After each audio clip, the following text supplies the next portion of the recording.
ଆଜିର ରାଶିଫଳ ମାର୍ଚ୍ଚ ମାସ 13 ତାରିଖ 2026 ମସିହା ଶୁକ୍ରବାର। ଚାଲନ୍ତୁ ଜାଣିବା ଆଜିର ପଞ୍ଚାଙ୍ଗ। ନବମୀ ଦିବା 6:55 ଗତେ ଦଶମୀ। ନକ୍ଷତ୍ର ପୂର୍ବାଷାଢ଼ ରାତ୍ରି 4ଟା 8 ଗତେ ଉତ୍ତରାଷାଢ଼। ଚନ୍ଦ୍ର ଧନୁ ଯୁଗ ବ୍ୟତିପାତ କରଣ ଗର। ଆଜିର ସୂର୍ଯ୍ୟ ଉଦୟ ସମୟ 6ଟା 1, ସୂର୍ଯ୍ୟାସ୍ତ ସମୟ 5ଟା 53। ତୁଳା ଓ କୁମ୍ଭ ରାଶିର ଘାତ ଚନ୍ଦ୍ର, ବିଛା ଧନୁ ଓ ମୀନ ରାଶିର ଘାତ ବାର। ଆଜିର କାଳବେଳା ଓ ବାରବେଳା ଦିବା 8ଟା 58 ଗତେ 11ଟା 55 ମଧ୍ୟ, ବିଶୁଦ୍ଧ ବା ଅମୃତ ବେଳା ଦିବା 7ଟା 40 ମଧ୍ୟ, 8ଟା 24 ଗତେ 8ଟା 57 ମଧ୍ୟ, 1ଟେ 14 ଗତେ 2ଟା 50 ମଧ୍ୟ, ବିଶୁଦ୍ଧ ମହେନ୍ଦ୍ର ବେଳା ରାତ୍ରି 10ଟା 40 ଗତେ 11ଟା 26 ମଧ୍ୟ। ଆଜି କଳମ ଶାଗ ଖାଇଲେ ଦେହ ପ୍ରତି ହାନିକାରକ ହୋଇଥାଏ। ଚାଲନ୍ତୁ 12ଗୋଟି ରାଶିର ନାମ ଜାଣିବା ଏବଂ କେମିତି ରହିଛି ଆପଣଙ୍କ ଦିନ ସେ ବିଷୟ ଜାଣିବା ପୂର୍ବରୁ ଭିଡ଼ିଓଟି ଭଲ ଲାଗିଲେ ଲାଇକ୍ ସେୟାର ସବସ୍କ୍ରାଇବ୍ କରିବେ। ପାଖରେ ଥିବା ବେଲ୍ ଆଇକନ୍ ଦେବି ଅଲ୍ ନୋଟିଫିକେସନ୍ ଅନ୍ କରିବେ, ଯାହାଫଳରେ ନୂଆ ନୂଆ ଭିଡ଼ିଓ ପାଇପାରିବେ। ପ୍ରଥମେ ଦେଖିବା ମେଷ ରାଶି ବ୍ୟକ୍ତିମାନଙ୍କ ପାଇଁ। ଆଜି ଆପଣଙ୍କ ଆର୍ଥିକ ଦୃଷ୍ଟିକୋଣରେ ଦିନ ମଧ୍ୟମ ଫଳଦାୟକ ଅଟେ।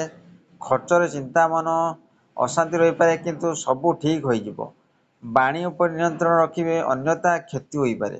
ସହକର୍ମୀମାନଙ୍କଠାରେ ଆପଣଙ୍କୁ ଲାଭବାନ ହେବେ। ସେହିଭଳି ଦେଖିବା ବୃଷ ରାଶି ବ୍ୟକ୍ତିମାନଙ୍କ ପାଇଁ ଆଜି ନିଜର ଉତ୍ସାହ ଗୁଣ ଯେକୌଣସି କାର୍ଯ୍ୟକୁ ଭଲ ଭାବରେ ସମ୍ପନ୍ନ କରିବାରେ ସହାୟକ ହେବ। ଆପଣମାନଙ୍କ କାର୍ଯ୍ୟ ପ୍ରତି ଏକାଗ୍ର ହେବ, ସରଳ ରହିବ, ଧନ ଲାଭର ସମ୍ଭାବନା ଅଛି।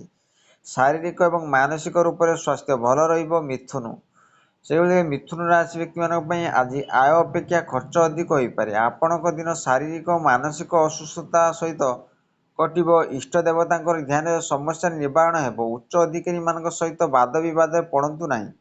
ନକାରାତ୍ମକ ବିଚାରରୁ ଦୂରେଇ ରୁହନ୍ତୁ।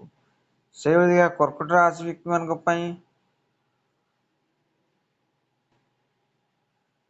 ଆଜି ବ୍ୟାପାରରେ ଲାଭ ହେବ ଏବଂ ଆୟର ସୂତ୍ରରେ ବୃଦ୍ଧି ହୋଇପାରେ। ମିତ୍ରମାନଙ୍କଠାରେ ଲାଭ ହେବ ଏବଂ ତାଙ୍କ ସହିତ ସାକ୍ଷାତ କରି ଆନନ୍ଦ ଲାଭ କରିବେ। ବିବାହ ଉତ୍ସବ ମାନଙ୍କ ପାଇଁ ବିବାହର ଯୋଗ ଭଲ ଅଛି। ଶାରୀରିକ ଏବଂ ମାନସିକ ସୁସ୍ଥ ଭଲ ରହିବ।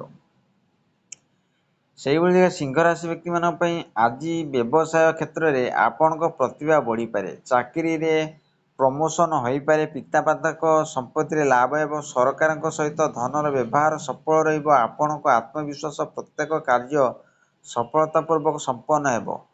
ସେହିଭଳି ଦେଖିବା କନ୍ୟା ରାଶି ବ୍ୟକ୍ତିମାନଙ୍କ ପାଇଁ ଆଜିର ଦିନ ବହୁତ ଶୁଭ ଅଟେ। ମିତ୍ର ଏବଂ ସମ୍ବନ୍ଧୀମାନଙ୍କ ସହିତ ହୋଇଥିବା ସାକ୍ଷାତ କାରଣରୁ ଆନନ୍ଦ ମିଳିବ।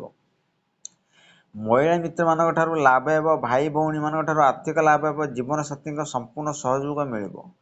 ସେହିଭଳି ଦେଖିବା ତୁଳା ରାଶି ବ୍ୟକ୍ତିମାନଙ୍କ ପାଇଁ ଆଜି ଧାର୍ମିକ କାର୍ଯ୍ୟ ଏବଂ ଯାତ୍ରା ପାଇଁ ସମୟ ଅନୁକୂଳ ଅଟେ। ବାଣୀ ଉପରେ ନିୟନ୍ତ୍ରଣ ରଖିବାକୁ ଉପଦେଶ। ସରକାର ବିରୋଧୀ କ୍ରୋଧରୁ ଦୂରେଇ ରୁହନ୍ତୁ। ନୂଆ ସମ୍ବନ୍ଧ ଅନିଷ୍ଟ କାରଣ ହୋଇପାରେ। ପରିଜନମାନଙ୍କ ସହିତ କଳହର ପ୍ରସଙ୍ଗ ବନିପାରେ। ସେହିଭଳି ବିଛା ରାଶି ବ୍ୟକ୍ତିମାନଙ୍କ ପାଇଁ ଆଜି ଆପଣ ମିତ୍ର ତଥା ସ୍ୱଜନମାନଙ୍କ ସହିତ କୌଣସି ମନୋରଞ୍ଜନ ସ୍ଥଳ କିମ୍ବା ପର୍ଯ୍ୟଟନ ସ୍ଥଳକୁ ଯାତ୍ରା କରି ମନ ପ୍ରସନ୍ନ ହେବ। ସମାଜରେ ମାନ ସମ୍ମାନ ମିଳିବ। ସାମାନ୍ୟ ଦୈନିକ କାର୍ଯ୍ୟଗୁଡ଼ିକ ଭୁଲିକରି ଆମୋଦ ପ୍ରମୋଦ ବୁଡ଼ି ରହିପାରନ୍ତି।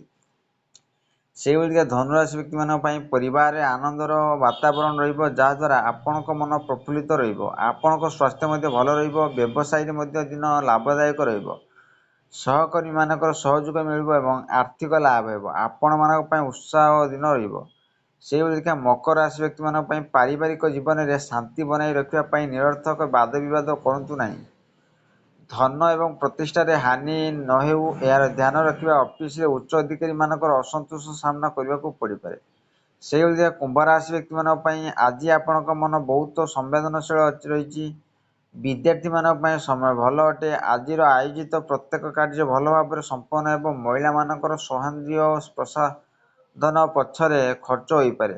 ଶେଷରେ ଦେଖିବା ମୀନ ରାଶି ବ୍ୟକ୍ତିମାନଙ୍କ ପାଇଁ ମୀନ ରାଶି ଆବଶ୍ୟକ ନିର୍ଣ୍ଣୟଗୁଡ଼ିକ ପାଇଁ ଆଜିର ଦିନ ଅତି ଉତ୍ତମ ଅଟେ। ଆପଣଙ୍କ ସୃଜନାତ୍ମକ ଶକ୍ତିଗୁଡ଼ିକରେ ବୃଦ୍ଧି ହେବ। ବୈଚାରିକ ଦୃଢ଼ତା ଏବଂ ମାନସିକ ସ୍ଥିରତା କାରଣ କାର୍ଯ୍ୟ ସଫଳତା ସରଳତା ହେବ। ଆଶା କରି ଭିଡ଼ିଓଟି ଭଲ ଲାଗିଲେ ଲାଇକ୍ ସେୟାର ସବସ୍କ୍ରାଇବ୍ କରି ବେଲ୍ ଆଇକନ୍ ଦେବେ।